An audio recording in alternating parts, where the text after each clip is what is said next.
A futile facade. Chapter 4. Late July brought with it a storm of letters, blown in from various corners of the world.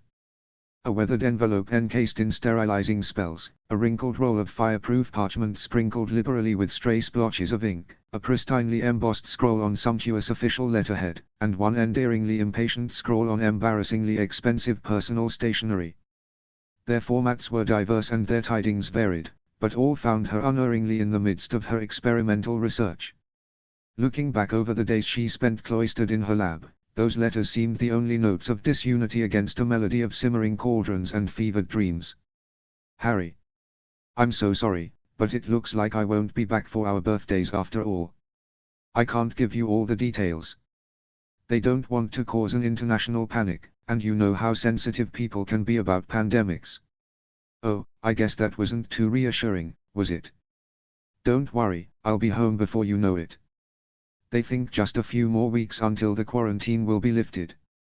I don't have much time to write, since they need all the hands they can get here, so I'll just say I miss you and I hope you're spending time with my dad. He sounds a bit lonely in his letters. Hermione, on the other hand, sounds extremely pleased with herself in the letters you've forwarded to me.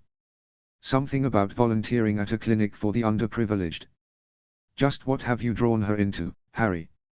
I'm glad to hear you made a good showing in the tournament.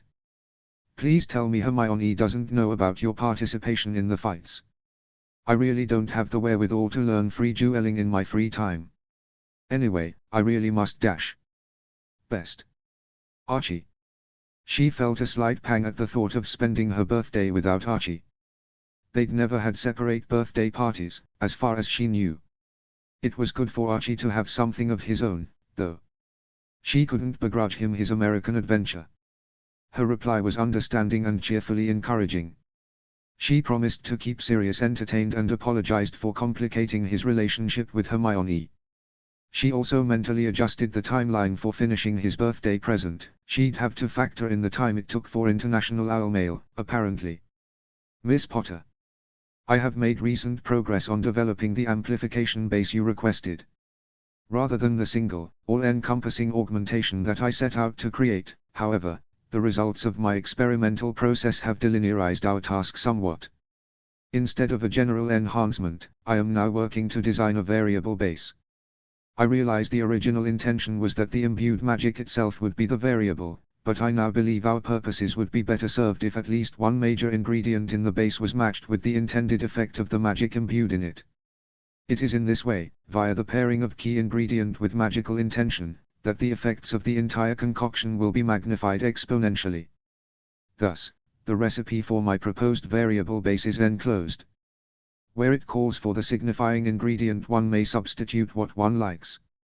The recipe is built around the optimization of that ingredient, whatever it may be. I have thus far used basilisk scales to great effect in augmenting certain protection spells. Before you begin a well-meaning but misguided protest to the effect that potions reliant on basilisk scales are largely irrelevant to posterity due to the scarcity and dearness of said ingredient, consider what such a potion might be worth to those rich enough to both afford the brew and to be in possession of such valuables as would be worth spending a small mountain of gold to protect. The money to be made on a handful of such potions alone would go far toward funding more meaningful research down the road. But I digress. Kindly reply with your thoughts on the variable base, including suggestions for further avenues of experimentation regarding key ingredients and their shaped imbuing pairings. As you've no doubt surmised, by developing a system of shaped imbuing rather than offering an open-ended concept, the idea becomes considerably more enticing as an area worthy of study in the potions community, particularly to that breed of mentally commercialized toddlers currently masquerading as the Guild's public relations team. Regards. Master Severus Snape. Snape's letter brought with it all sorts of new ideas. They picked at her brain, lulling her away from reality while she sat amidst her family at dinner and jerking her out of deepest sleep to shout insistently until she transcribed them into immortality with blind scribbles in the dark. The idea of a plug-and-play method of a customizable imbuing base intrigued her. It was simple, yet brilliant, the sort of idea that marketed easily, like a doll with 100 different accessories that you could mix and match. As long as you had the base, you could evolve it to your liking, to suit whatever purpose you had in mind that day. That is, if you knew how to shape imbue. This system would be the key to making the concept attractive, she knew. Snape had certainly come through on what he set out to do for the burgeoning field. It made her all the more determined to make her own mark on it, as well. Dear Miss Potter. Our warmest regards. This letter certifies the completion of your third-year coursework for the Sphinx Correspondence School of Magic. You have passed into the fourth-year curriculum for the following subjects: Defense against the Dark Forces, Herbology, Household Spells and Charms, Transfiguration, Potions. The administrators were once again impressed with the thoughtful quality of your responses to the essay topics. In addition, your practical casting test was one of the few that received full marks. We would like to urge you to reconsider your decision to take only core courses. It is our belief that a mind as keen as yours, Miss Potter, would benefit greatly from the stimulation of more challenging elective courses. We offer a summer tutorial for those wishing to test into fourth-year electives. Please consider carefully, as a good education is something that never stops paying dividends. Sphinx Correspondence School of Magic thanks you for your continued dedication to the pursuit of knowledge. Most faithfully, Headmaster Ernest Calloway. Sphinx Correspondence School of Magic. She was more than embarrassed at the correspondence school's frequent entreaties that she not let her intellect go to waste. She suspected part of it was simply that they wanted her to pay the extra tuition fees for elective courses, but she admitted they probably had few academics of her caliber in their scattered student body. It wasn't anything to brag about, she'd simply already learned everything they were teaching her. In truth, she rarely even looked at the materials they sent her each month. Compared to the combined curriculum of Hogwarts and AIM, the expectations of the Isle Correspondence School were something of a joke. She had to feel a bit guilty, she wasn't really self-taught, as the other students in the program were. She had a ridiculous advantage and it was no wonder it showed in her work. She wouldn't be swayed by the idea of elective courses, however. She only wanted to pass the bare minimum of classes so that she could legally still carry a wand even if the whole ruse went to pieces. She'd be carrying the wand all the way to Azkaban, more likely than not, but the principle stood. As for the quality of her practical work, well, it wasn't exactly a rigorous grading curve. The curious little orb she had to cast into for her practical exams either recognized the spell as the one called for next in the sequence or it didn't. There were no partial marks as far as Harry could tell. As long as the spell met some arbitrary threshold of recognizability it was considered correct. She supposed that would be a downside for inexperienced casters. A serious enough mistake and no credit was given at all, whereas in a real classroom setting the professor would be allowed to recognize the things a student did right while deciding their final grade. And the potion they'd asked for. Please. They were clever to choose one that was non-transferable after it cooled, so one couldn't simply buy the potion and pour it into the school's vial. Because of that restriction, however, the difficulty of the potion itself was closer to a second year's level than a third year's. At Harry's level, it was almost embarrassing to be brewing a swelling solution. She had much more important potions to be attending to, in any case. The letter was stuffed into a drawer somewhere in her lab, forgotten amidst the myriad scraps and spare bits of parchments whose discarded ideas died slow, dusty deaths in obscurity. The last of July's letters came convolutedly. It went all the way to the Darien Gap and back before ever being opened. Archie opted to pass along all of Rigel's correspondence without reading it, correctly assuming that anything he needed to know she would convey to him in ways that made more sense than her blonde friend's semi-coded chatter. Rigel. When are you coming back to civilization? Mother says too much tropical weather can have ill effects on the constitution. Are you wearing sun protection? What are they feeding you there? Pansy keeps writing to ask me if you're eating enough. I told her to ask you herself, but she doesn't want to bother you or something. So pretend I asked with appropriate subtlety and please write to Pansy if you need her to send biscuits. You will be back for the World Cup, won't you? Father has tickets in the top box. He said he heard from a colleague that your father has tickets as well, that means you'll be there, right? You better be. You already missed my birthday party, which I have magnanimously forgiven you for, and made me look quite a fool showing up to your father's birthday party only to realize that you were nowhere to be found. Did I tell you I tricked your cousin into doling out serious blackmail on you? Get it? Blackmail. I didn't even notice that until I wrote it down, but it's quite clever, isn't it? I'm rambling again. Mother hates it when I deviate from my point in letters.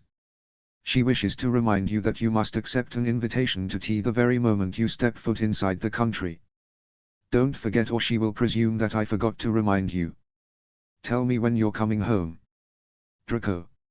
Her friend's letter would go into the drawer of her bedside table, under lock and key, with all other such important and / or incriminating correspondence. She had to chuckle at his sheer cheek. Tricked her indeed. She would have to make sure Archie wrote him as soon as he knew when he was coming back to England, though. Her pure-blood friend sounded positively stir-crazy. She supposed 2 months was about as long as Draco preferred to go without seeing his friends. Some pang of foreboding filled her chest at that thought. There would eventually come a day when Draco never saw Rigel again.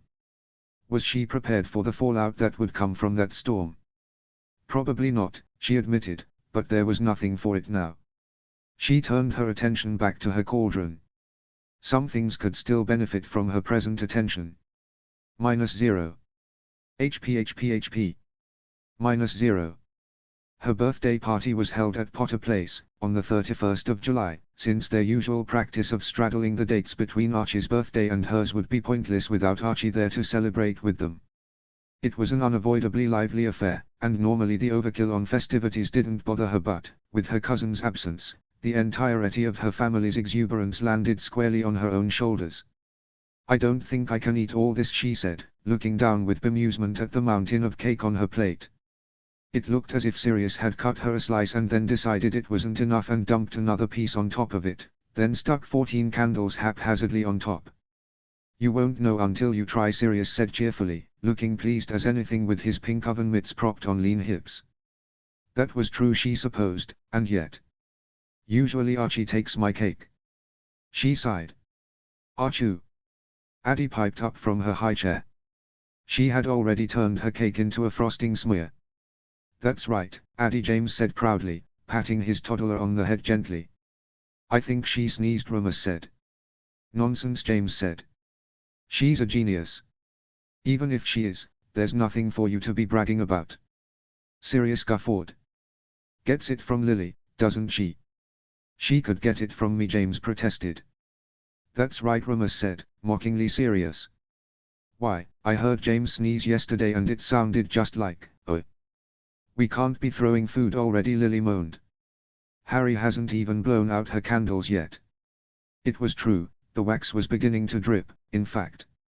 She couldn't think of a good wish, though. It's kind of funny how far your standards have fallen, Lils James said, his grin a bit smug. When we first married, you yelled every time we threw food at one another, and now you only want us to wait until it's not a fire hazard. Keep talking, Potter, Lily muttered darkly. Deciding to eliminate the point of contest, Harry hurriedly sent off a request for new brewing gloves to the birthday gods and snuffed the candles with a sharp exhale. Addie clapped enthusiastically, garnering the attention of the adults. Presents. Sirius declared, leaping into action to collect a handful of packages from the other room. She hasn't eaten the cake yet, Lily reminded him, following Sirius out of the kitchen in protest. Harry slid half her cake onto Addie's high chair with a small smile.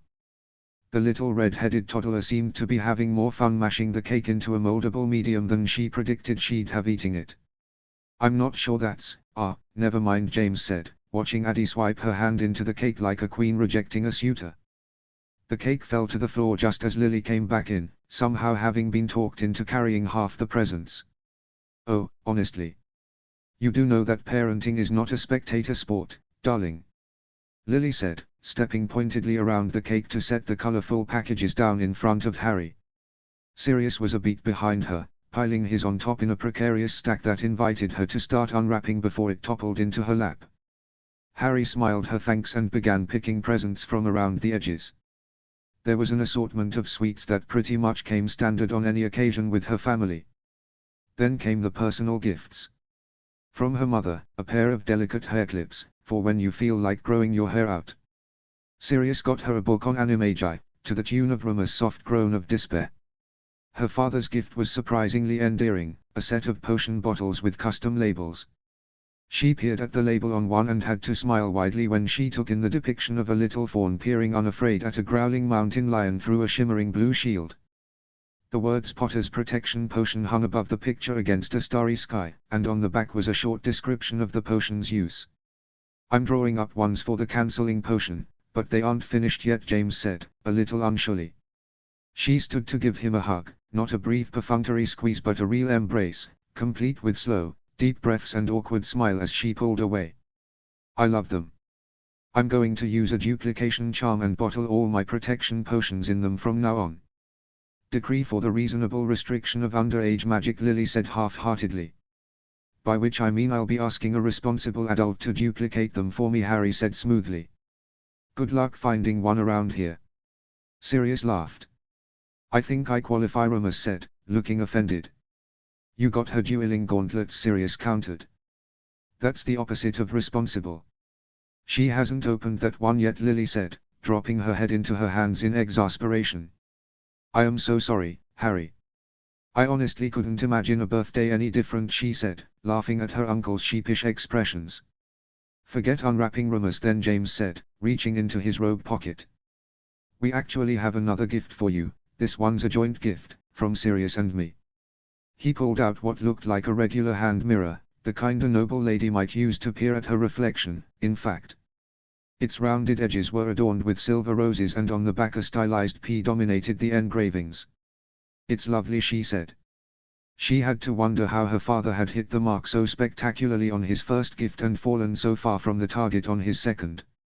What was she to do with a mirror, even a portable one?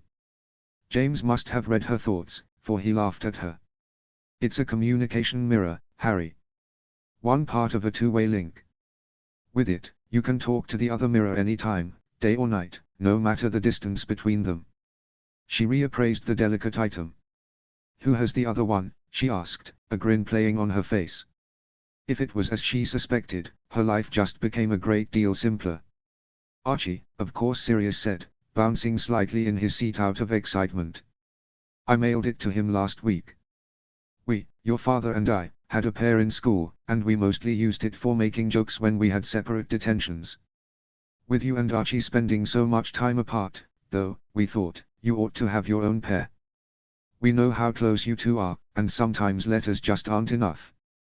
He looked a little downhearted at the last, and Harry was abruptly touched that Sirius would think to make a mirror link to Archie for her, rather than keep it for himself. She knew how much he missed his son when he was away. Her less-than-stellar pen pal habits at Hogwarts didn't help close the distance any. "I'll cherish it," she said honestly. They couldn't possibly know how useful such a thing was going to be. They'd have to switch mirrors, of course, as she didn't doubt Archie's would have a B embossed on the back and be significantly less feminine to boot. "Try it out," James encouraged. Harry hesitated. If the mirror worked as she imagined, it would show Archie's face in its surface once her cousin answered. If her calculations were correct, his modified polyjuice would have completely faded by now. Their family seeing his true face now, just weeks before he returned home, would put a dent in their plans. He was supposed to ostensibly have unconsciously altered his appearance to match hers over the last couple of months, after all. In the end, there was nothing for it. She'd have to trust that Archie could handle the surprise. She supposed he ought to be expecting her call in any case, if he'd received any explanation at all with his mirror. She brought the glass close to her face and called tentatively into it. "Archie. It's Harry. Are you there?" There was a long pause, but then a picture blurred into view. Her cousin grinned at her through the hand mirror, even waving a bit to show that the picture was live. She was too shocked by his appearance to return his friendly smile at first. She'd expected him to look different, but somehow she hadn't expected him to look older. Bright grey eyes peered out of an angular face that was unhesitatingly male. He'd cut his hair close to his scalp, probably in deference to the heat, and it brought the masculine promise of his features into stark relief. He winked at her and she silently despaired. "He's going to be as handsome as Sirius. There will be no living with him after that." In the instant she spent reflecting on his features, they twisted and smoothed until it was as though she looked into a mirror, rather, an unspelled mirror. Amused, she said, "I don't think the mirrors work, Dad. It's just me in there. Oh. Archie called through the glass. Dad, she's saying I look like a girl again. The others all left their seats to crowd over Harry's shoulder. Sirius sighed gustily as he got a look at his son's morphed features. Well, you look like a girl again. Archie mimed, dissolving into tears. He even cries like a girl, Harry commented. I thought I was tuning into my birthday party, not some kind of intervention, Archie grumbled. Archie, James said soberly, we've all been very worried about you. This craving for the feminine mystique is taking you down a bad road. We don't even recognize you anymore, Remus added solemnly. As your friends, Lily said through a smile, we feel that it's our responsibility to tell you that things have reached a certain point. From now on, we can't support your unhealthy obsession without feeling as though we're enabling your self-destruction. I think you mean self-reconstruction. Harry snorted. All right, Sirius said, a pained grimace on his face. You know he can't help it. Don't worry, Uncle Sirius, Harry said, a cruel smile on her lips. One day, years from now, Archie will let go of his childish obsession with me and fall in love with some other young lady. Then he'll start to look like her. They all had to laugh at that. Poor Archie bore up under it well, but then, she knew he would. It was why she'd made light of his appearance in the first place, to deflect attention from the awkwardness and strangeness of the phenomenon to the humor in it. She knew Archie understood. It was just impossible for them to have different appearances. They needed to be able to switch places at a moment's notice. Something could go wrong without warning. Any unexpected occurrence could give them away if they looked significantly different, a photo unknowingly taken and put in a school yearbook, an accident that required their parents to come to one of their schools shortly after term began, or even a family emergency that called them suddenly home. Archie could change his appearance at will, of course, but Harry couldn't. Maybe it was a weakness in their current ruse, but it was the way things were unless they came up with something that was more flexible than the modified polyjuice without sacrificing the ease of maintenance that the long-term potion afforded them. At least with the potion, Rigel didn't have to worry about losing concentration due to injury or infirmary and letting her disguise dissipate unconsciously. She worried all too often if allowing Archie the flexibility of using his metamorphism was worth the added risk. Anyway, Archie said, clearing his throat loudly once they'd had their laugh. What's been going on at home? Have I missed anything important? You mean besides Sirius renting out your room to a troupe of circus performers? Harry pretended to think about it. A whole troupe. Archie clarified. He looked appropriately skeptical as to the logistics of such an idea. Well, technically it's a flea circus, Sirius put in, scratching his head idly. Archie's expression shifted from confused to deadpan in an instant. You're telling me my bedroom has fleas? When there was an awkward pause in which no one confirmed nor denied the statement, Archie sighed sharply into the glass, fogging it momentarily. Put Addy on the mirror. The rest of you can go jump off a bridge. Harry smiled winningly. I missed you, Arch. Without you around, they make fun of me. Can you imagine? Somehow, I'll find a way to visualize it. Archie huffed. Really, though, what have I missed? Addy can say your name now, Harry said, turning the mirror to face her little sister's high chair. Say Archie Addy. Archie Addy gurgled obediently. Did she just sneeze? Archie's nose was wrinkled when she turned him to face her again. The jury is still out, Harry said. Enough about us, though. What have you been up to? Why aren't you home yet? Archie grimaced. The sickness is more virulent than we thought. We're fixing it where we can, but it spreads faster than we can cure it. The quarantine has been expanded across several villages now. We hope it'll be enough, but we'll be playing catch-up for another couple of weeks at least. Sirius poked his head into the frame to pout at his son. But then you'll miss the cup match, Arch. Sorry, Dad, Archie said. It was obvious how genuinely dismayed he was to be missing the World Cup game. Sirius and James had scored the tickets months ago, planning to take Harry and Archie and camp out afterwards. Uncle Remus can have my ticket, okay? Sirius swiveled his head to look at Remus with a small grin. What do you say, Mooney? Up for a recreation of grad night? Maybe Lily would rather go, Remus demurred. He was always one to let others have fun first. Lily pretended to consider it. Stay home and babysit a 1-year-old or go out and babysit 2 of them. How's a girl to choose? She laughed at James' put-out expression. Don't bother denying it, dear. Wasn't going to, though. James shrugged, pulling his wife into an embrace. I fully intend to have the time of my life, then come home and put that memory to shame in the loving arms of my wife. Lily started to murmur something back, but Archie coughed awkwardly through the mirror to break up the embarrassing scene. So, anyway, I should be home just after mid-August, if my mentor's predictions are correct. We'll meet you at the International Flu Point, Sirius promised. He gazed warmly at his son through the glass. I'm very proud of you, Archie. It's a good thing you're doing. Thanks, Dad. Archie beamed. What are you doing today? Sirius prompted after a moment. Have you opened your gifts yet? I didn't want to open them alone, Archie admitted, tilting the mirror so they could see a stack of small packages on the floor beside him. Shall I? To a chorus of approval, he set his mirror at a distance that allowed a broader view of the room he was in. More of a tent than a room, actually, she corrected herself as her eyes took in the details.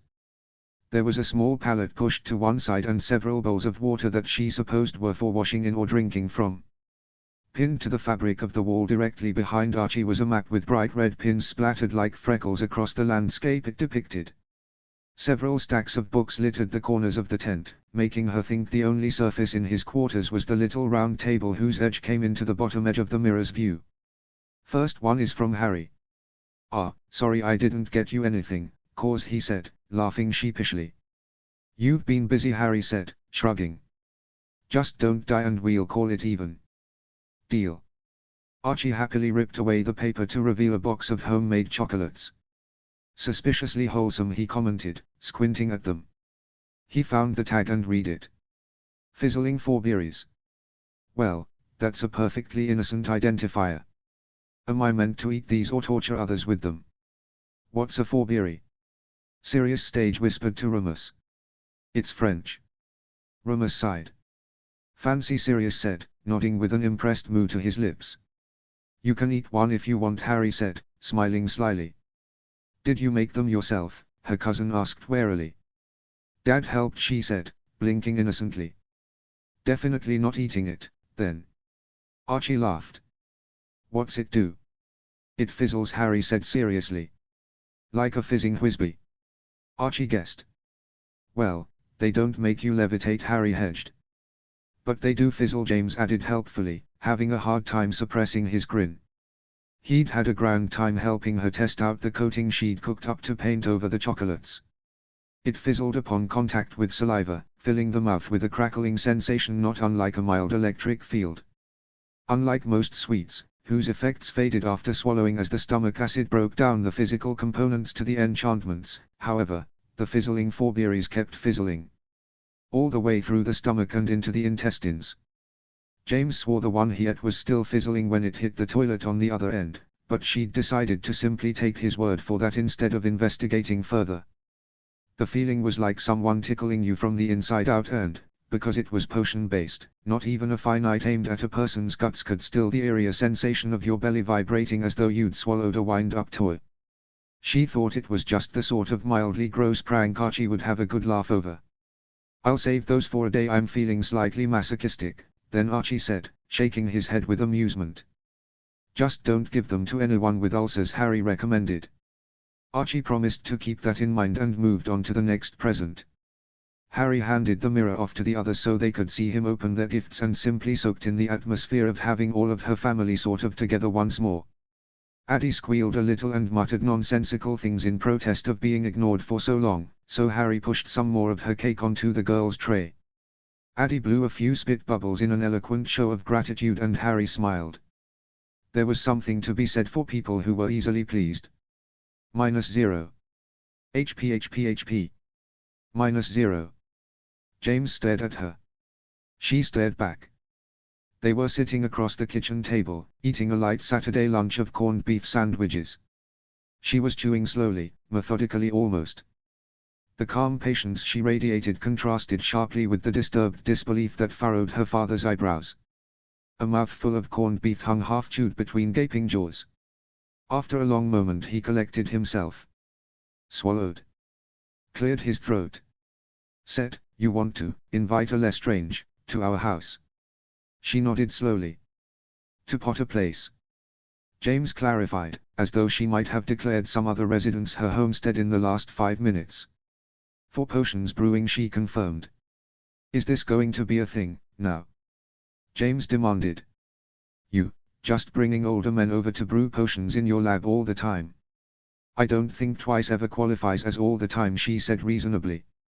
"How do you even know a Lestrange? How old is he?" James sounded increasingly strident. "No older than Leo," she said, pretending to count on her fingers. "That is not reassuring, young lady," James hissed. Harry had to laugh. Perhaps she was having too much fun with James' overprotective instincts. Was it petty? Yes it was. But it was fun, too. "I interned with him at the guild, remember? Well, she couldn't say nice. Very interested in learning to shape imbue. Why can't you ever bring that Hermione girl over to brew potions?" James complained, hanging his head forlornly. "She seems nice." "You've never even met her," Harry said, rolling her eyes. "You only think she's nice because she's a girl. May I remind you that I'm a girl, too? Do you think I'm nice?" James gave her an odd look. "Of course you're nice, Harry." She sighed, thinking he'd quite missed the point. "Well, as long as you don't freak out when he comes through the flue." "I thought you were asking my permission," James exclaimed. "Oh," she said, shifting awkwardly. "No, I was just letting you know." A clear ping went off from the other room. She stood, brushing the crumbs from her mouth. "I expect that's him," James spluttered. "He's coming over now." She nodded, starting toward the flue room. James followed, trailing protests and complaints. "He's a Lestrange, Harry, not some lost puppy you can bring home and house train." "Dad," she said sharply. They'd rounded the corner to see Silas Lestrange brushing off his robes with a disgruntled scowl. James pulled up awkwardly and looked torn between apologizing and saying something even worse. Lestrange waved him off, though.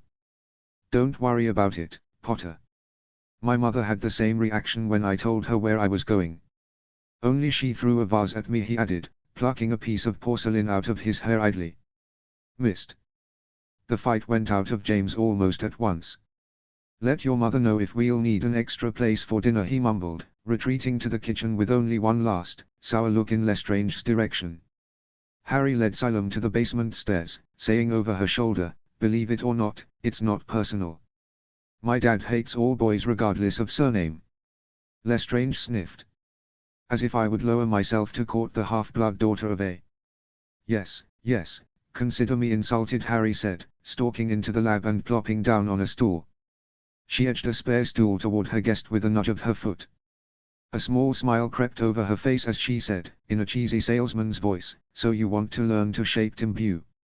You're going to make this as difficult as possible for me, aren't you?" Lestrange sneered, wiping the stool seat with his handkerchief before deigning to sit. "It's difficult enough on its own," Harry reassured him sweetly. Since Lestrange had first insisted on the lesson, she had thought a lot about how she should approach this. In the end, she decided to start with wandless magic in general and build from there. She pulled the copy of a treatise on the wielding of wandless power that she had sort of pilfered from the come-and-go room at Hogwarts and passed it to her would-be pupil. "This is the book about wandless magic that made the most sense to me. You can read it at your leisure, but the main point the author gets at is the density required for successful wandless casting." Lestrange fingered the worn cover fastidiously, his nose wrinkled slightly. "How old is this thing? Where did you find it, Borgin and Burke's? You wouldn't find a gem like this in that bin of trash." Harry snorted. "Anyway, haven't you heard don't judge a book by its cover? Only people who sell tatty books would say such a thing," he said. After a moment, his eyes narrowed. "And how would you know what sort of books they sell in Borgin and Burke's?" "It's 20 feet into Nocturne Alley," Harry said dismissively. "Not exactly off the beaten path." The older boy narrowed his eyes but let it go. Returning to the point. You really couldn't find any modern books on the subject. How do I know this information is even good? She lowered her lids at him in annoyance. Were you listening? I said this is the best book I've come across. I've read quite a few, and most go on about the importance of willpower without explaining what exactly the magic is doing differently when you cast without a wand. Lestrange grimaced thoughtfully, deigning to open the cover at last and flip through the short table of contents. His eyes raced restlessly down the pages. After a snort, he commented, "This language is entirely antiquated. It's like reading a commentary on Mordred's book that was written contemporary to its original circulation." Harry thought that was a convoluted way of admitting he found the text impenetrable. "Don't worry, I can summarize it for you." He shot her a dirty look. "Half of this is about learning to wandlessly channel magic. I already know how to do that. Any half-wit with a decent potions instructor can consciously imbue. Don't know how you managed it, considering that backwater hovel of a school you attend in the wilds of the Americas, but still." She rolled her eyes. "You've never left the country, have you, Xylem?" "I attended school in Durmstrang," he reminded her, scowling fiercely at the idea that she hadn't been paying attention to his backstory. "I just got back from an internship in Chile with Master Whitaker. Not to mention my family's businesses operate internationally and I've been paraded at grand openings and fundraising events for as long as I can remember. I bet I've been more places than you could ever dream of going." That she couldn't actually argue with. How funny that you should be the close-minded one, then. Isn't travel supposed to make a person more tolerant and empathetic toward the unfamiliar? Only if the traveler is a moonstruck ninny like you. Lestrange sneered. "I bet you get all aflutter with romantic feelings when you read about foreign cultures and famous sites of interest in your dusty books. In the real world, strangers are not generous folksy locals just waiting to guide you through the most gilded parts of exotic new worlds. If they aren't cheating you or stealing from you, they're insulting you behind your back." She affected a deeply sympathetic look of pity. "Oh, Lestrange, were you terribly disillusioned when you met your first stranger? Was it ever so shocking when the other kids at Durmstrang didn't fall down at your feet and beg for your attention?" "Shut up." He growled at her and flipped pointedly to a chapter halfway through the book. She noticed the tips of his ears had turned slightly red and had to wonder just how close to the mark she'd got on that last barb. The pureblood had probably been spoon-fed lies about his own consequence from the moment he was weaned. "What is this nonsense about the spatial density of magic, anyway? I've never heard of any such thing." His voice came out caustically, but she could read the underlying embarrassment his criticism was meant to cover up. "That's the information most texts leave out," she said, leaning forward on her stool with an eager smile. "See, wandless magic is an entirely different method of utilizing magic without the wand acting as a channel. It's as if your wand is a garden hose and the water is magic. Without the hose, it just pours out of the faucet, powerful but directionless. Wandless magic means your magic has to act as both the water and the hose if you want to get anything done. That means a lot more magic is required to perform a spell without a wand. Not to mention more control." Xylem mused, losing his perpetually pinched expression at last. "I have to compress the magic until it holds the shape a wand's movements would normally provide. How do you make magic more dense, though?" Harry was about to suggest that it was a matter of making your own will-the-mold and simply filling it when Lestrange let out a short chuckle. "Of course, I see now. The water faucet, you just turn it to full blast, right?" She blinked. "Was that right?" "I don't think." He held out his hand toward the ground in front of him and braced it with the other at his wrist. Ignoring her concerned noise of disagreement, Xylem growled out, "Fortis."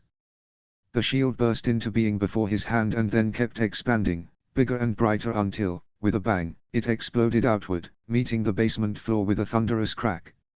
Only Harry's own hastily conjured shield saved their faces from the backlash of debris as the uncontrolled shield put a sizable dent in the stone beneath their stools. "Remember that thing about control?" Harry said dryly, dropping her shield with a flick of her fingers. She had to admit she was impressed at the sheer power Lestrange had been able to conjure, however. She suspected he was more versed in wandless magic than he'd been letting on. Xylem eyed her hands with poorly veiled interest. "Control? Sure. So were those reflexes something you picked up along with shaped imbuing, or were you deeply traumatized at some point? Wouldn't you like to know? Harry lifted her nose, brushing a bit of dust from her robes nonchalantly. Maybe try a bubble-making charm the next time you think you've discovered the secret to wandless magic within 5 minutes of cracking the book open. Lestrange shrugged his shoulders disagreeably. I have you here to protect us though, don't I? Perhaps I'll stick to defending our vital organs next time and leave your pretty face to its fate, Harry suggested. So much petty jealously, Lestrange said, tisking his tongue with false disapproval. You could have a face like mine, too, if you stopped wasting your gold on potions ingredients and put it toward procedures that would actually do you good. He began eyeing her critically, dark amusement shadowing his otherwise nonchalant expression. I know a witch with a gift for permanent transfigurations who could slim down your shoulders and take some of the sharpness out of your jawline.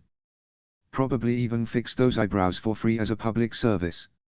Is that who you used, Lestrange? She asked, feigning interest.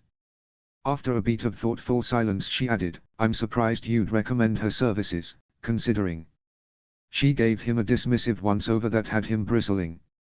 Really, it was too easy to turn his barbs back on him of late. It was almost like he wasn't trying. I'm being serious, Potter, Lestrange growled. He actually looked offended. She'd give you a discount if you mentioned I referred you. She had to blink at that. He was seriously trying to convince her to undergo transfigurative surgery to make herself more attractive. She wondered what he'd say if he knew she'd attained her current looks from a form of semi-permanent transfiguration in the first place. Fighting a smile, she shook her head slowly. Thanks, but I'll wait a few years before I resort to such drastic measures. Who knows? Maybe I'll grow into my looks. Lestrange sighed. It'll be too late by then, you ninny. At your age, prospective matches have already begun looking, and given the legislative wheels currently in motion you should be very concerned with the heads you turn, or those you don't, rather. You don't want to be left with no options when the marriage law gets pushed through, do you? That was, almost kind, coming from Lestrange.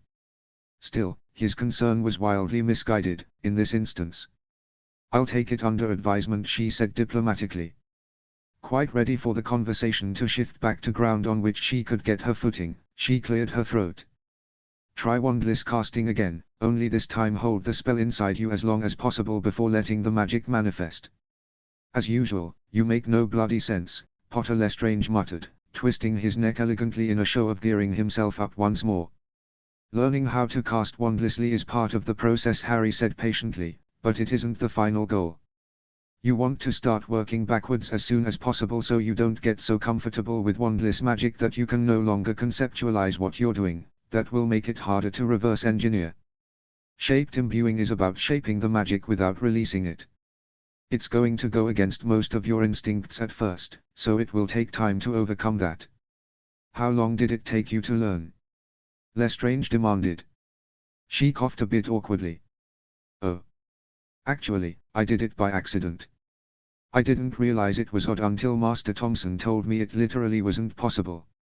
The older boy stared at her for a long moment, then let out a short huff. Every time I decide you might be a fire-starting genius you say something like that, and I realize you're just a village idiot who found a box of matches. There are many paths to greatness, she said solemnly. Sometimes you battle your way to the top of the castle, through dragons and dementors and the lot, and other times you step on a loose tile and find a secret passageway that leads exactly where you want to go. And sometimes you fall through a trapdoor and die, Lestrange said, frowning. Do you have any idea what you're teaching me, or am I going to blow myself up before I figure this out? No way of knowing until we try, she said honestly. On the bright side, no one that I know of has blown themselves up learning shaped imbuing. Only one other person has ever tried, and that was Master Snape, Lestrange said. And he's doing just fine, Harry said soothingly. Got a letter from him just last week saying he was having the time of his life shaped imbuing. Oh, you didn't either, Lestrange grumbled. Nevertheless, he held up his hands and began gathering magic to them with a look of fierce concentration on his face. She could sense the power coiling under his skin. His hands trembled slightly as he struggled to keep control of the magic without releasing it. On a bite of frustration the power slipped away from him, manifesting in a torrent of bubbles at first, but quickly dissolving into pure power output that sent her rushing through the lab in uncontrolled bursts. "Good," she said. "Now do it again, only better." "Professor of the Year, you are Lestrange grunted. Nevertheless, he did try again. Then several more times until she could see the strain of magic expenditure on his pale features. "That's enough for today," she said, standing from her stool and twisting her back to stretch out the kinks. "You've got the gist of the idea, I think. Just practice until you can shape magic without releasing it, and then send me an owl and we can work on shaped imbuing. At that point it's just a matter of directing the magic without releasing it, right?" Lestrange clarified. "I'm sure I can figure it out." "Suit yourself," Harry said, shrugging. "Keep the book, though, and let me know if you have any questions." "I'll let you know when I've improved upon the process," the pureblood said, the haughty tilt back to his chin. "I'll await the news with bated breath," she assured him. She escorted him to the flue, pretending not to notice James casually eavesdropping on their stilted farewells. She sincerely hoped the boy didn't manage to blow himself up, not only because it would look bad for the burgeoning field of shaped imbuing, but also because he had turned out to be a surprisingly entertaining acquaintance. It would be a shame to lose all the civilizing work she'd put into his personality at this stage in their friendship. -0. HP. -0. After so many days up to her elbows in cauldrons, lulled by the state, predictable patterns of recipes and routine, it was almost surreal to touch down in the middle of unbridled chaos, but that's what the Quidditch World Cup amounted to. The landing point for their portkey was overrun moments after they cleared the circle by a gaggle of witches from Romania, all sporting Bulgarian-themed face paint. "See." Sirius gestured with both hands to the witches as they passed. "They dressed up." James, wrapped in an Irish green sweater and matching scarf, sighed gustily. "For the last time, I am sorry I forgot the body paint, Sirius, but you have to admit it's freezing out." "Are you a wizard or not?" Sirius demanded, planting his hands on bare hips indignantly. Harry thought he looked a little ridiculous with half his torso painted glowworm green and the other half exposed to the evening air, but judging by the sidelong glances a couple of the Romanian witches flashed her uncle as they passed, team spirit was not the sole motivation behind his eye-catching look. James grimaced. "The skin-dyeing spell doesn't last as long. I'd just be bare-assed in the breeze when it wore off." "I don't believe Sirius was asking you to paint your ass," dear Lily said mildly. "Though if you're offering, I think it could score us a pair of omniculars," Sirius put in helpfully, eyeing a blonde witch at a nearby souvenir stand whose speculative glances in their direction were enough to make Lily straighten slowly. Her mother placed a possessive arm around James' waist and pulled him pointedly in the direction of a rival stand. Harry thought she was the only one close enough to hear the red-headed woman mutter "mine" under her breath as she passed. Harry gave Sirius a reproachful look as the two of them trailed her parents. "That witch was looking at you, not Dad." "Was she?" Sirius didn't seem terribly concerned with this fact.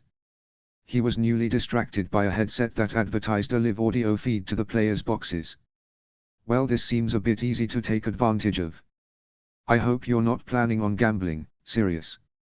Lily made a face in the small mirror affixed to the hat rack and discarded the emerald top hat she had tried on with a shrug. James tucked a green flower behind her ear instead, and they smiled at one another in a way that seemed to briefly shut the rest of the world out. "Used to hate it when they did that," Sirius commented to Harry in an undertone. "And now?" she asked, feigning detached interest. "I guess it's cute," Sirius said, wrinkling his nose a bit. "In small doses. Who knew you were such a hopeless romantic?" Harry affected a deadpan expression that set her uncle to chuckling. "If I'm a hopeless romantic, then you're a cynic, my dear niece," Sirius informed her. "Realists are always called cynics by optimists," Harry said, not at all insulted by his words. Sirius fingered a talking button absently. "Sounds like something a cynic would say." Harry smirked sideways at him. "You would know, Uncle." Her godfather had to grimace at that. "Aren't you supposed to have a rose-colored image of your role models?" "At my age?" Harry pretended to think about it. "I think I'm supposed to be recently disillusioned and largely mistrusting, actually. Maybe I should pout." If there were a facial equivalent of backpedaling, Sirius would have perfected it just then. "Please. Don't." It was Harry's turn to chuckle. Then don't complain about my pragmatic outlook. Only think how much worse it could be. We really lucked out with you and Archie, didn't we? Sirius reflected. Harry had to fake the smile that passed between them at that. Had they? He might think differently, if he only knew all the trouble she and Archie had been courting. It was the sort of trouble that could follow a family for generations. The sort that stained everyone it touched. They tried, she and Archie, to shield their family from the mess they'd made, but some of the waste was frankly radioactive at this point. There was no telling how far the consequences would reach if things went bottoms up at this stage. They shopped at the various overpriced stands until Sirius tried to get into a fire-breathing contest with one of the jugglers, at which point James casually mentioned having had fire whiskey delivered to their campsite. "Well, why didn't you say so?" Sirius exclaimed, throwing an arm around James' shoulder and snagging Lily's waist with the other. "Come along, Harry. It's time you learned how to get properly sloshed." "That isn't funny, Sirius, she's 14. And we were 13 when we brought that case of butterbeer up to our dorm room and proceeded to toss our wits off the astronomy tower," Sirius reminded James. "I recall vomiting spectacularly off that tower, if that's what you mean," James said drolly. "That's what I said." Sirius grinned. "And now it's time to pass that legacy down to corrupt your own kid," Lily said sternly. "Harry will have no part of that, will you, Harry?" "I am a bit thirsty," Harry said, blinking innocently over at them. She waited until James' eyes had grown wide with dismay before adding, "Do you have milk at the tent, Dad?" His eyes grew moist as his tense shoulders sagged in relief. "I will find you milk if it is the last thing I do, Harry." He set off happily in the direction of the nearest refreshment tent, and Harry turned to Sirius with a smile. "And that's how you stay Daddy's little girl," she said, saccharine smugness in every syllable. You, Sirius whistled. Lily just laughed and patted Harry's cheek fondly. "That's my girl. Let's collect your father and get him to the tent before he works himself into any more states, shall we?" Sirius sighed as he trailed after them.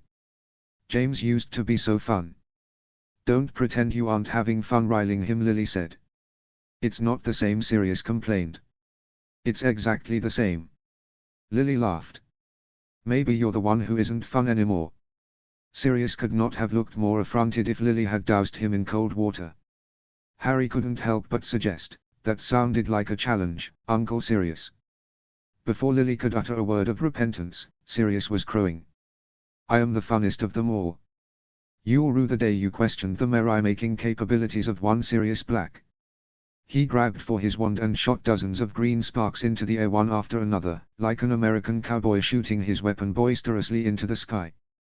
"Don't wait for me," he cried, striding toward the blonde-haired storekeeper without further explanation. "Well done, Harry," Lily said, grimacing. "We've done it now. We'll be following his path of destruction all evening." Harry shook her head on a laugh. "We won't either. He's a grown man, Mum. Let him have his fun. Now you and Dad can go do couple things and I can have some peace and quiet in the tent." "That doesn't sound very fun for you," Lily said, doubtful. Harry reached into her pocket and pulled out a slim tome on South American poisons that Archie had sent her. "I brought my own entertainment. Anyway, I'm really here for the match. You guys have fun with the revelry makers and don't worry about me. We can all meet up when the stands start filling." Lily thought it over. "You have a map to our campsite?" She produced it with a flourish. "X marks the spot." Her mother nodded.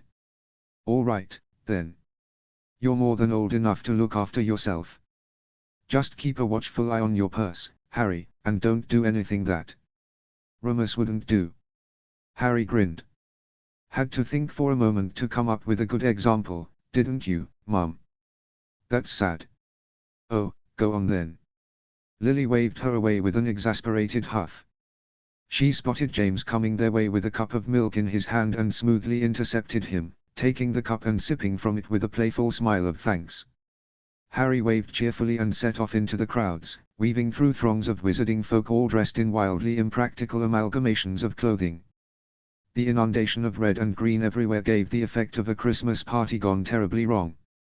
The sense of gaiety was not the right tenor for a holiday party, either, there was a wild edge to the crowd that she recognized from the dueling tournament in the lower alleys. The energy was intoxicating, or would be, if she didn't consider herself slightly apart from it.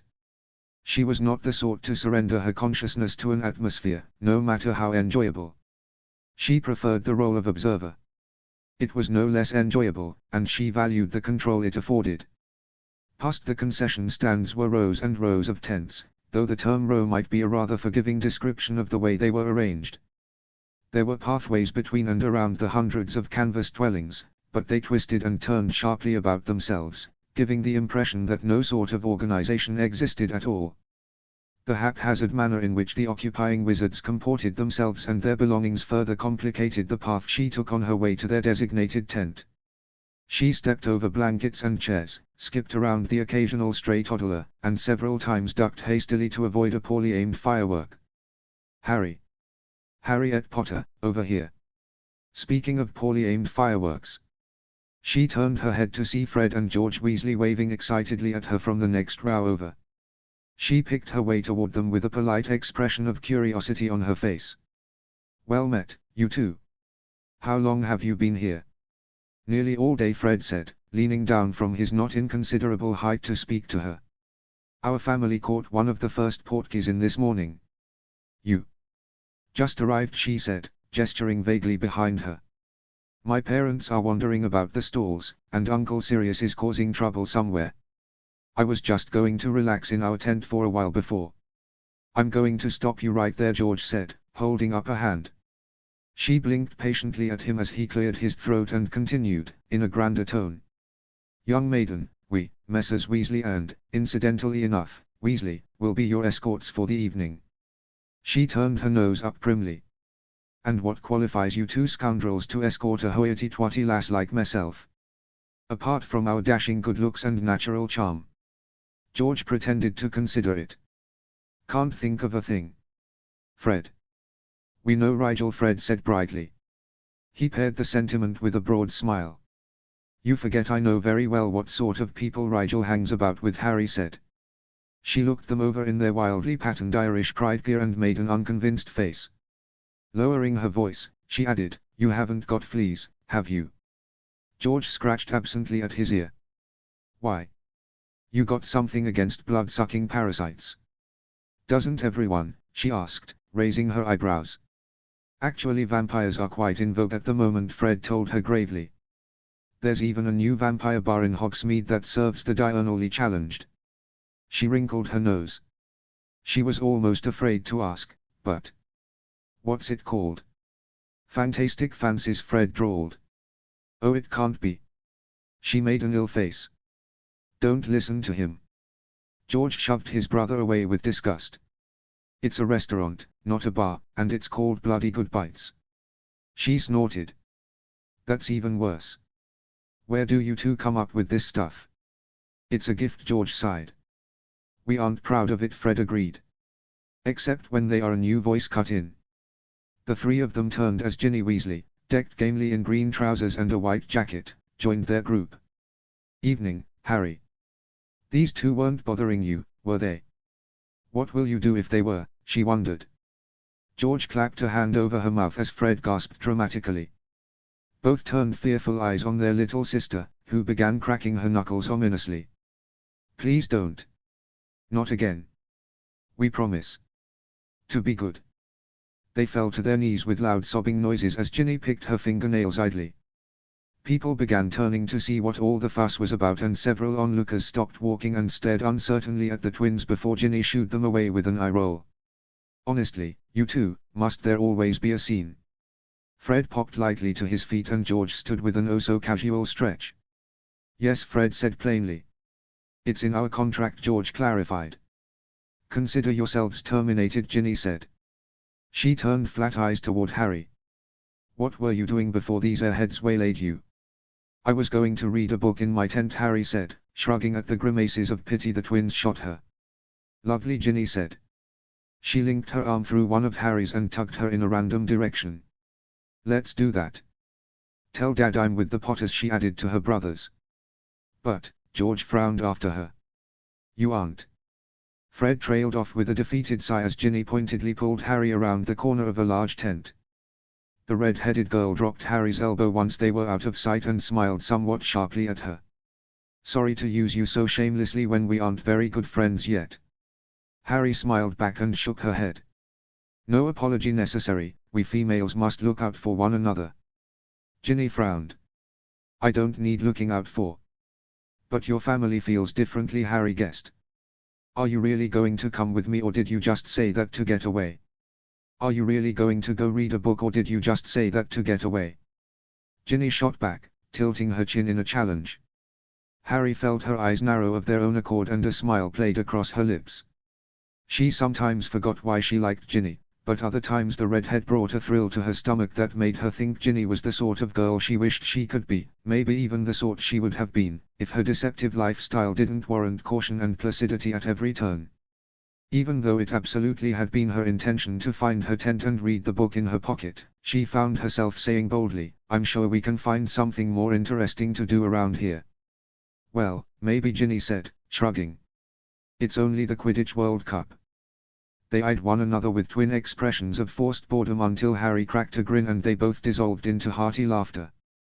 "Let me leave a note at my family's tent so they know where I've gone," Harry said after regaining her breath. "Then we can find something to catch our interest." "Or someone," Ginny suggested. Harry looked askance at the Gryffindor. "Aren't you a little young to be on the prowl?" "You're never too young to practice," Ginny said, blinking big brown eyes innocently.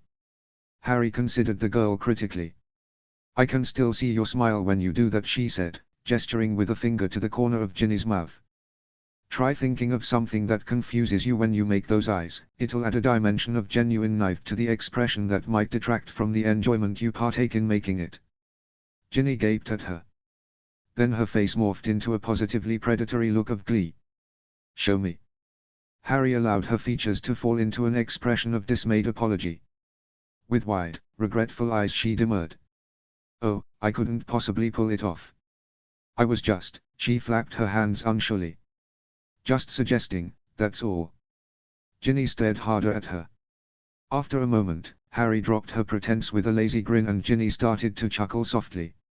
"I thought you were a stone-cold princess when I met you, Miss Potter, but I am quickly re-evaluating that opinion." "Where did you learn to do that?" "As a child I was left alone a lot. I used to stare at myself in the mirror for hours," she confessed, her eyes going distant and sad. "I made hundreds of faces at myself, willing the girl in the mirror to change, to become someone interesting or likable. A person worth being." Ginny shifted a bit uncomfortably. "Oh really?" She cleared her throat awkwardly, visibly gearing herself up to say something reassuring. "No." Harry sighed, dropping the character like a heavy coat. "Not really. I just lie a lot." Ginny huffed exasperatedly and shoved Harry's shoulder to show her displeasure. "I'm not falling for that again." "Two sickles says you will," Harry said archly, setting off along the path once more. "You're on." Ginny fell into step hastily. "And you will teach me how to do that?" "I'll consider it, though I'm not sure you need any more weapons in your arsenal," she told the younger girl. "Your brothers already stumble over themselves to please you." "That took years of work," though, Ginny complained, unabashed. "You spun me up in 5 minutes." "I worked many years to be able to," Harry cautioned her. "It does actually take a lot of practice. The thing about making faces at myself in a mirror was closer to truth than is unembarrassing to admit." "I told you already I don't mind a little practice," Ginny assured her. There was a lioness behind the grin she gave next, and Harry sincerely pitied any person on the receiving end of Ginny's manipulations. She suspected the girl would excel at emotional artifice, given half a chance. They found her family's plot fairly quickly. It was positively modest in comparison to some of the opulent tents around them, but the Marauders logo on the entry flap was unmistakable. The Black family name had bought them a spot in the shadow of the gargantuan stadium, sandwiched between such illustrious patrons as the Macmillans and the Rafe Snyders. She saw the Malfoy pavilion dominating the skyline further down the row, its crest a glittering totem of wealth and circumstance. She wondered briefly if she would see Draco that evening, then realized that she certainly would, considering they'd both be in the top box once the match started. After the note was left for her parents, she and Ginny set off to explore the event grounds. Harry was certain she'd never seen so many witches and wizards in one place. It was more crowded than Diagon and Hogsmeade put together, and the diversity of nationalities and even species was not something seen in the average wizarding community. Ginny charmed a pair of ice creams from an adolescent storekeeper, and Harry tried not to feel guilty as she enjoyed hers. She would have bought them both, if she weren't familiar with the stubborn reality of Weasley pride. They stumbled across an acrobatic show and paused to watch a pair of young jugglers exchanging knives at increasingly reckless speeds. At the final trick, in which the smaller of the two leapt between the knives, her partner juggled, the crowd burst into applause and the two young artists turned to face them, bowing deeply. When they straightened, Harry's eyes caught a pair she recognized with a jolt of surprise. The small performer was Cora, and she looked to be completely recovered from her bout with Cypher's sickness. Cora winked a bright green eye at Harry, who smiled back warmly. Ginny had caught the exchange, but there was no help for that when Cora wove her way toward them at the show's conclusion and said, "Miss Harry.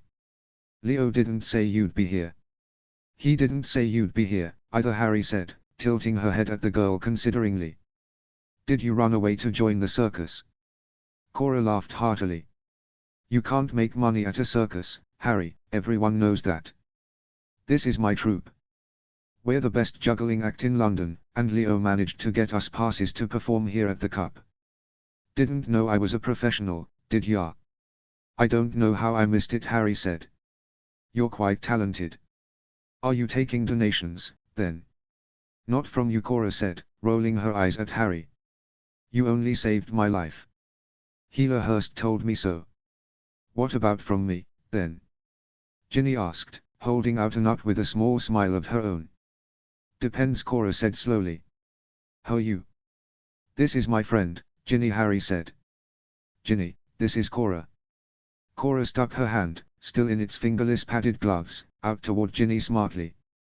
As they shook, the blonde-haired girl said brightly, "You look like Curse-breaking Will." Ginny glanced at Harry with a questioning face, but Harry just shrugged with a vacant smile. She wasn't about to spill the beans on Bill, they had an arrangement of sorts. "Well, you look a bit like my classmate, Luna," Ginny offered. Cora smiled widely and dropped her hand, subtly pocketing the nut Ginny had passed her with a nod of thanks. "I'd better go, the next show starts in a few. See you around, Miss Harry."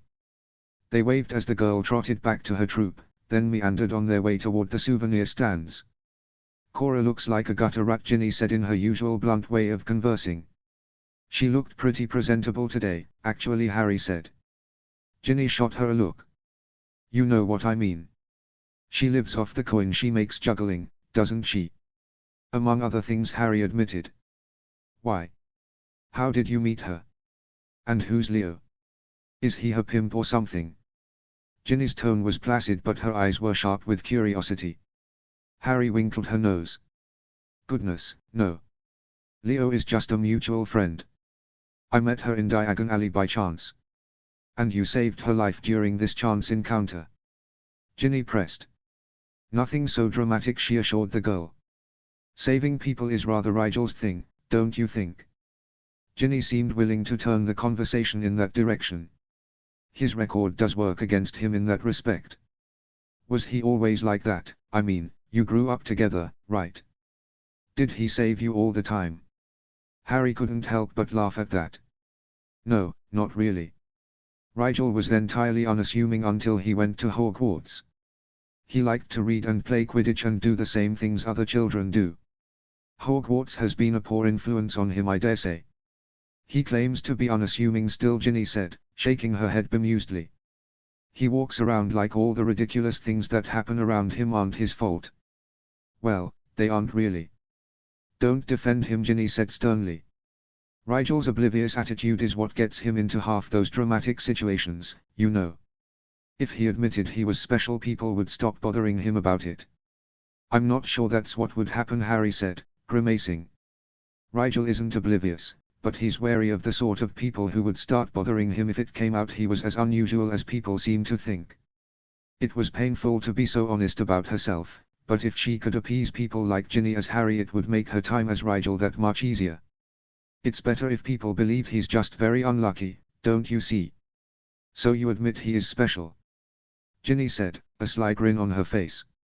Harry blinked. Had that been the entire purpose of Ginny's remarks? She had to smile appreciatively. It was rare that she lost control of a conversation these days. I admit nothing, Harry said, but I understand that reality is subservient to perception in a case like this. Regardless of what Rigel is or isn't, it's still important that people think him to be innocuous. Ginny sighed, lacing her fingers behind her back restlessly as they walked. I comprehend his intentions, but I must regretfully inform you of the plan's incontestable failure. The game is up. Everyone knows Rigel is different. Now the only question is, how deep do the differences go? Harry made an exasperated noise. That, right there, is the problem. You phrased it all dramatic and mysterious, and anyone overhearing that is going to be inevitably intrigued. If everyone would stop drawing attention to my cousin, he could live his solitary academic life in peace. Oh yes, Ginny drawled, a smirk tugging at her lips. I'm certain it was the gossip's fault that Rigel saved everyone from the sleeping sickness. And they probably pushed him into saving that old wizard at the cow party gala last winter. Oh yes, I heard about that, and that time he almost single-handedly stopped the spiders from infiltrating the Great Hall was definitely because. Okay, I get it, Harry groaned. Stop please. Ginny, satisfied that her point was driven home, linked their arms once more and towed Harry toward a pennant stall to look for a miniature Bulgarian flag. We can talk about something else. What do you do for fun, anyway? I brew potions, Harry said, fingering a green streamer idly. The wrapper said it was 20 feet and would never tangle. Even I know that, Ginny said. What else? Harry thought. I read books. About potions. Ginny guessed. You need some serious social stimulation, my friend. Doesn't this count, then? Harry wanted to know. No, I forced my company on you, remember? Ginny batted her lashes at her sarcastically. You have to seek it out for it to count. Who is making up these rules? Harry muttered. We can start now, Ginny said suddenly, grabbing her arm and pulling her around the stand abruptly. See those two German boys? They think we're pretty. Let's strike up a conversation. About how pretty we are. Harry frowned. A swift assessment told her that one of the young men in question did think Ginny was pretty and was currently attempting to convince his bored-looking friend to accompany him in trying to talk to her. She also noticed that the boy looked about 16 and swiftly reversed the grip Ginny had on her arm. Now Harry was towing her friend away from the two Germans with a steady stride. What gives? Her red-headed friend protested. He's too old for you, Harry said firmly. Before Ginny could get offended, she added, anyway, did you see his teeth? Yellowed and cracked. 3 galleons says he's addicted to hack Swede. You. Ginny shuddered. Good call, Harry. A girl's got to have standards. In her playthings. Harry finished dryly. Well, exactly. Ginny began turning her head this way and that as they walked. Who should be our next victim? Hey, look, it's Cedric Diggory. He lives just over the hill from us in Ottery St. Catchpole. He used to cry when Charlie and Bill beat him at Quidditch, but he's certainly grown up the last few years, hasn't he? Harry followed Ginny's gaze to where a good-looking wizard with golden brown hair that would make Lockhart envious was standing. He looked familiar. Is he a 7th year? She asked. She felt like she'd met him at some point, but couldn't put her finger on where. Had his been one of the many minds she walked back in 1st year? 6th year, Ginny said, edging the two of them slowly toward the unsuspecting wizard. Hufflepuff. Quite talented, if you believe his head of house. If you believe his father, he's the second coming of Merlin. Harry cast amused eyes on a shorter, older wizard standing beside the 6th year in question. She had an idea of who he was. Amos Diggory, she said, glancing at Ginny to confirm it. He works for the Department for the Regulation and Control of Magical Creatures, right? She had seen his name on several key initiatives for the reclassification of freshwater selkies from semi-sentient to near-intelligent. The change was sending the exotic hare market into a tizzy, as the hunting of near-intelligent creatures required a license and was limited to certain population-based quotas in most regions. Many believed that near-intelligent creatures should not be hunted at all, seeing that the category included mermen, centaurs, and other civilized beings, but on the other hand it included acromantulas, dementus, and lethifolds as well, and no one seemed worked up about protecting those species from extermination. Yes, Ginny said absently. He and Dad have lunch together pretty regularly. No idea what his wife does, but she's not around the house much. Isn't he cute? Amos? Harry asked, just to see Ginny scowl at her. Harry turned a considering look on the younger Diggory to appease her friend and shrugged. I suppose his face is rather symmetrical. Don't be a bore, Ginny complained. Gush with me. No, thank you, Harry said politely. Gushing was not on her list of things she would do to humor friends. Oh, all right, Ginny said. At least come meet him, then. Before Harry could voice her disinclination to do that, either, Ginny was waving and calling out, Cedric. Over here. The bronze-haired boy turned and caught sight of Ginny's broadly waving arm. He raised a hand in friendly acknowledgement and excused himself from his father's company to jog over and say hello. We meet again, Ginny. Where are your brothers, then? He seemed well aware that her family was not wont to send her off on her own. Who cares? Ginny said, tugging Harry closer in a possessive way. This is Harriet Potter. She's my minder for the evening, and much better company than those dolts in any case. Diggory extended his hand with a gentlemanly smile. It's very nice to make your acquaintance, Miss Potter. Looking at him up close, she was able to place where she knew him from at last. He was the seeker for the Hufflepuff house team, and he was also the boy who'd found her at the scene when Watts had been petrified in her second year. Not her finest moment, but there was no need to be embarrassed about it as Harry. Pleased to meet you as well. Ginny tells me you're neighbors. He nodded readily enough. Just over the hill. My father and I caught a portkey-in with the Weasleys this morning, in fact. Harry shot Ginny a glance that said, oh, really? Ginny smiled unrepentantly back. That must have been fun growing up. I had cousin Rigel to play with, but it isn't the same playing Quidditch with just two people. Diggory's eyes lit up. You play Quidditch? I'm on the house team at school. Learned everything I know from this one's older brothers. Ginny pouted prettily. I taught you a few tricks too, didn't I? She tilted her head down slightly so that she was looking up through her thick lashes. It was a good trick, but only because she'd adopted a critical expression that made the look cute rather than creepy. You taught me how to recognize cheating, Diggory said dryly, not appearing the least bit interested in Ginny's eyes. Ginny laughed, and Harry noted she had pitched it at a lower register than usual. Clever, if she was attempting to downplay her youth. Cheating is a time-honored tradition in Quidditch. It's only to be expected, with passions running so high. That's true enough, Diggory said, rubbing his neck thoughtfully and completely ignoring the subtle emphasis Ginny had put on the word passions. He was either very oblivious, very good at dissembling, or so used to thinking of Ginny as a child that her attempts to steer his focus didn't register. No one is expecting a clean match tonight, that's for certain. Speaking of, we should get going if we're going to meet our folks before it starts, Harry put in, smiling politely at Diggory to soften her abrupt withdrawal from the conversation. She couldn't let Ginny continue to embarrass herself in good conscience, no matter how amusing it was. The Hufflepuff smiled his understanding and bade them a kind farewell before making his way back to his dad. Ginny sighed at his leaving but shrugged with equanimity as they headed back toward the Weasleys' tent site. Didn't seem too keen, the redhead commented. She didn't seem bothered by this fact. He sees you as a little sister, Harry told her. She nodded sagely. He looked at me like Bill does. Still, we must practice where we can, yes. Just what are you practicing for? Harry asked, despite not being entirely sure she wanted to know. Ginny gave her a disparaging frown. Even you aren't that aloof, Harry.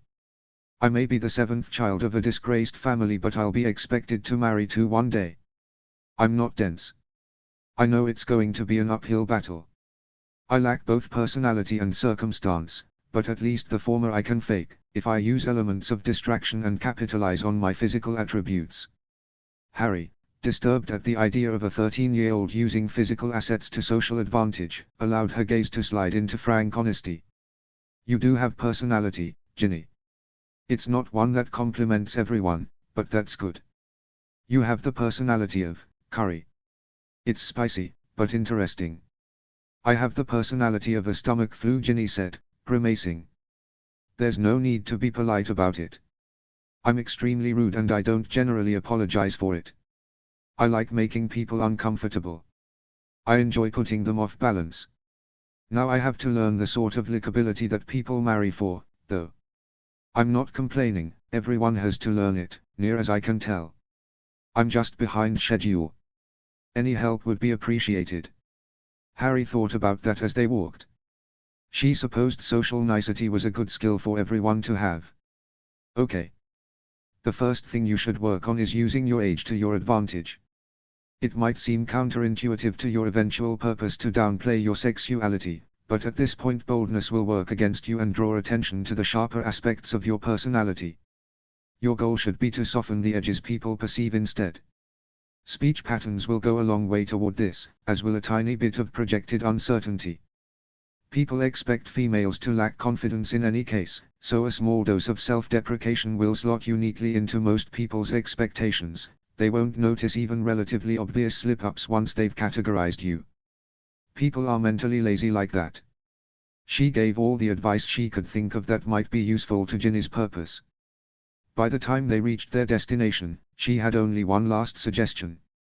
Talk to Pansy Parkinson, she told her earnestly. My cousin says she's an expert at this sort of thing. Ginny raised a skeptical eyebrow. Parkinson? But she's so soft. Delicate. Sweet. I don't know. She just doesn't seem the type to need anything like this. Harry smiled slightly. She might surprise you. They stopped before a tent with the name Perkins printed on the flap. We borrowed it, Ginny explained, not an ounce of embarrassment in her voice. She ducked in and Harry followed, emerging in a very spacious multi-room tent with vaulted ceilings and a multitude of beds crammed into all available spaces. There you are, Ginny. Mr. Weasley stood from the kitchen table and smiled at Harry. Thank you for returning my errand, child, Miss Potter. She was excellent company, Mr. Weasley, Harry said, smiling back. Thank you for letting me borrow her for a couple of hours. Is your father working security for the minister tonight? He asked. Not if he can help it, Harry said. It's his day off. He best steer clear of the top box, then Arthur chortled. The minister can be quite insistent, and Lord Potter is his favouriter. Harry grimaced. We're actually sitting in that box. Really? Ron popped his head out from behind one of the dividing curtains. We've got tickets there, too. Dad got a favour out of Ludo Bagman, and he got us all seats. Harry politely masked her surprise with a broad smile. That's excellent. We can all watch the game together, then. Is Rigel with you? Ron asked, coming out to plop down on a stool beside where Ginny stood. Still in South America, I'm afraid, Harry said. You probably won't see him until the school term starts. Ron shook his head bemusedly. Trust Rigel to pick learning over the Quidditch World Cup. Harry smiled but didn't defend her cousin. Or was it herself? She wasn't sure. I expect your parents will be looking for you soon, Harry, Mr. Weasley reminded her. Yes, you're right. Thanks for hanging out with me, Ginny. See you all in a bit. She ducked out of the tent and had to swerve sharply to avoid colliding with George on his way in. There's the Sister Napper, he cried jovially. Not having second thoughts, are you? Fred ruffled her hair in a patronizing way. No refunds or exchanges. Harry stepped out of his reach. Too late. She's your problem again. Ah, but soon we won't have any problems at all, will we, Freddy? No, indeed, Georgie, Fred agreed heartily. They had an air about them that spoke of grand plans and world domination. What are you two up to? She asked, squinting at their two satisfied expressions. Up to? Up to? I'm hurt. I'm deeply offended. You're mental, the both of you, she sighed. Just try not to break the universe. Some of us enjoy living in it. No promises, Harry the chorused. She wondered if they had any idea how alarmingly foreboding that habit was. Darkness was falling, so she made her way back to her family's plot with due haste. She could see a light on inside, so she readied an apology for returning so late before pushing her way through the entrance. When she stepped into the common area, however, her mother scarcely glanced at her beyond a smile and a quick, "Oh, good, you're back." She was too preoccupied tending to Sirius, who was slumped on one of the couches with a bag of ice pressed to one eye and the fingers of his other hand kneading the back of his neck carefully. "What happened?" "I was attacked," Sirius groaned. James stepped in from the kitchen with more ice and laughed. "He picked a fight with a Bulgarian chap twice his size, without drawing his wand, mind you." "He insulted me," Sirius protested. "He wasn't even talking to you," Lily said, openly exasperated. "He called Crumb the greatest seeker alive," Sirius said vehemently, wincing around a split lip as he did so. "That's an insult to everyone who's ever heard of Joseph Runsky."